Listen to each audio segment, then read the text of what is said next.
Hey guys, this is Jinshan, and in today's game, well, not a game, in today's variation, I kind of want to go over a new variation of Big Avalanche that first appeared, I believe, on Taijum when Alphago played it against like 30 pros, right? In particular, in the game against Mi Yuting, a Chinese 9-dan pro. Um, so the reason why this variation popped into my mind is actually because I played it in my own games, two games in a row actually on Taijun, and they worked really well, but mainly because my opponent didn't play the correct sequence.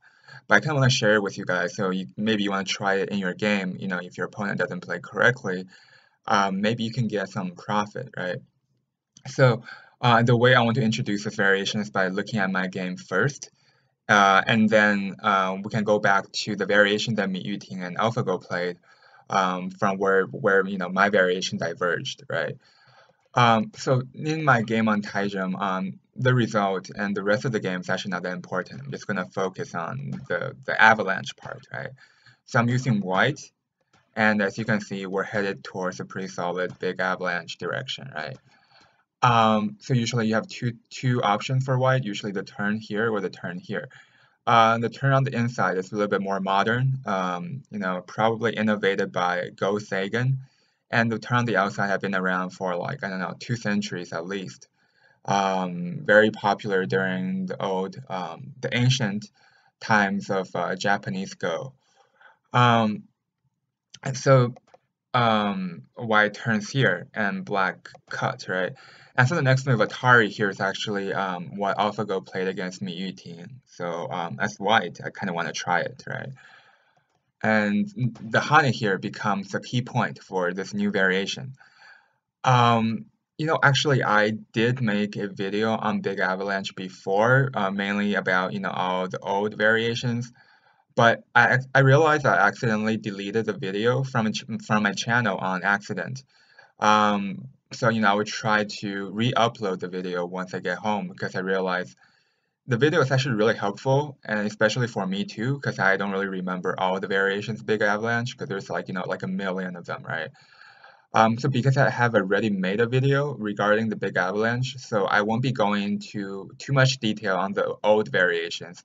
I'm just going to be mainly focusing on the new variation played by Alphago, otherwise known as Master on Taijums, right? So I will re-upload the other video and when I get home, so we can get like like a more complete image of the Big Avalanche.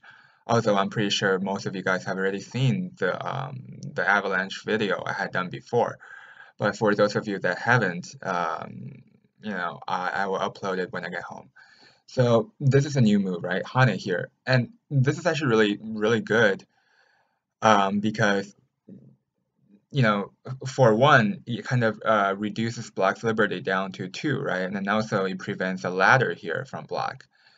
Um, in other words, this move gives this one piece here a lot of flexibility, right? Usually this kind of hane, this kind of shape, guarantees some kind of flexibility, which is what you always want in Go, right? And there aren't a whole lot of options for Black either. Like he can't really play much. Like connect here, the shape is really heavy, and so he chose to jump in the game. Um, and I push. He extended here. In the game, Mi Yuting played against AlphaGo. AlphaGo played the Atari here, and Mi Yuting played here. Oh yeah, just making sure that you guys know. So AlphaGo on Taijun was also known as Master, and last year he played like 30 games on Taijun, um, and won all of them, which caused a pretty big, um, pretty huge phenomenon in the Go world. Because it's like the first time he kind of came out after the match with Isidore. So yeah, and then he came out and won 30 games, like on Taijun, beating pretty much everyone in the Go world. So pretty much um, that's pretty much the story behind why this Avalanche is so credible, because AlphaGo played it, right? Quite frankly. So yeah, in the game, so Master or AlphaGo play here on Taijum, and Miyu team play this one, and then AlphaGo play the push. But in the game, I forgot to Atari first and pushed right away, so Black kind of could extend, which is pushing me lower, right? Pushing me lower on the second line. Black should, in my opinion, play another extend. If White were to play here, then Black could maybe play here, right? And likewise, if White plays Atari, then Black can get the move here and then Atari out, and maybe start a fight, right? Even though White got the corner, but Black the block here is actually really useful for developing the left. So actually, this is a fight right now, right? It's a pretty fair fight. Right. So in the game, Black played extend, which is terrible in my opinion. Black, like I said before, should probably extend one more. The main reason being that when White Hane here, like you can see Black's shape is actually really awkward, because then there's like a double Atari, and then there's like all kinds of liberty shortages, and there isn't a really good way to play for Black. For example, if you play here, let's say White push like two more, and then White can maybe even pull this one piece out, right? In which case you will have two groups while White capture like 20 points of corner, right? So you really didn't gain much. Um, but even so, I think Black still needs to play here. Um, because it's in the game he played Atari here, which is terrible, but I play even more terrible by being a little bit greedy, by Ataring here right away and capturing these two. It seems like Black is pretty screwed, but Black can capture my 5 pieces on the top. So right now I'm kind of not really feeling it for White, right? Um, I mean, I'd rather take Black in this situation, because this is a little bit too greedy, Ataring here. The perfect move to play would be push one more, because now Black is really having a headache, right? Because if you were to extend, now I can Atari, right? Now I can Atari. So now I capture these two, and I also capture your 2 stones on the top, right? So you didn't really gain anything at all. And just a blob of like a random stuff on the outside. Pretty much all dame. And likewise, if you were to take now, you did prevent this one weakness, but now White can Hane, right? So White can get out on both sides. So it's actually this is actually terrible for Black too. So had White played this way, the game would have been like extremely favorable for White. But it turned out that was a bit too greedy, so the game became really unfavorable for me. Which is pretty much the nature of Go, right? If you screw up on one move, the table could turn complete, 360, right? Um, so in the end, I won the game still, but that's not important, right? What happened after this is not important. The important part of today is to get down the variation of Big Avalanche, right? This new variation. So I've showed you guys what happened in my own game. So now I'm going to show you guys what happened in the game Miyu team played against Alphago, which is obviously much more credible than my own game, right? um, so in the game Alphago, sorry, oops, in the game Alphago played here, and Miyu team played this one. And then he pushed, and then he extended, he pushed one more, extended, push another one, he extended, and then Y play here, right? Um, so using Miyu Ting's word, right, he actually thinks this variation is not too bad for Black, because this is actually what happened in the real game, right? But he said he could have done a lot better if he had Atari here first. And this Atari, in his opinion, is actually critical to the Joseki variation. Because Y would take and you would connect, and Y place here, and then you can take, right? And then maybe extend, and then extend here, right?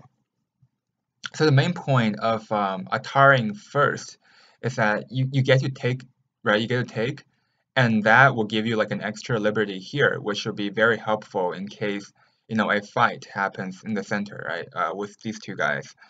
So this variation, which is the correct sequence for both players, right? So this is actually like, in his opinion, this is actually the best result for both players. This is kind of like a Joseki, right? So white gains around, I don't know, a little bit more than 20 points in the corner, and then black gains like a huge wall, right? Even though there's a little bit of Aji, but it's huge, right? It's huge. So this is the best way, like the Joseki version of this new Avalanche variation. So in the real game, though, Miyuting didn't play this way because he forgot to Atari because he thought, white would need to push one more because then if white doesn't, he thought this turn will be Sente against white's corner here, right? Otherwise, black might somehow capture these. But it turns out that the turn is not Sente, so white could play here, and then this is actually not too good for black, although still playable, right? Because the main problem with this variation is that black feels kind of awkward because then if you don't Atari, um, white might be able to pull out and you might have two weak groups, right, floating around. But if you do Atari, then you end up in Gote, right? And it's kind of passive. So yeah, so this is probably why Miyuting lost the game. Well, at least why he began to lose the game. So just a quick recap on the variation here.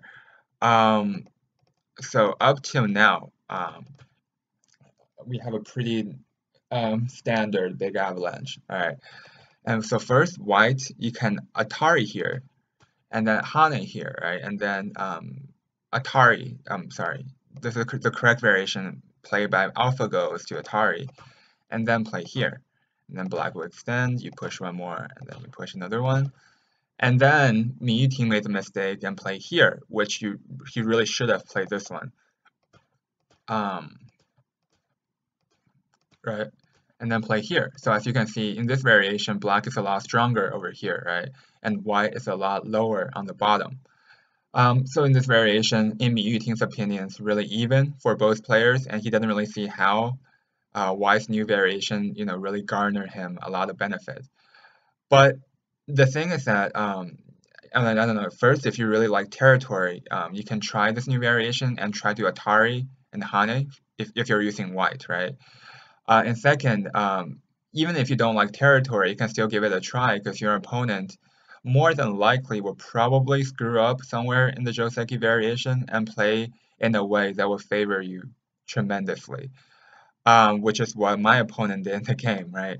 Um, Even though I was the one that played, crappy, but the main point being that, if I had just pushed right here, I mean, I would be in a really favorable position, right, to and probably be a quite a easy victory for white. Um, but yeah, you can try if you're ever using white and you're caught up in a Avalanche Joseki, feel free to give it a try and Tari and Hane, right? It could work wonders of magic, right? It might. You never know.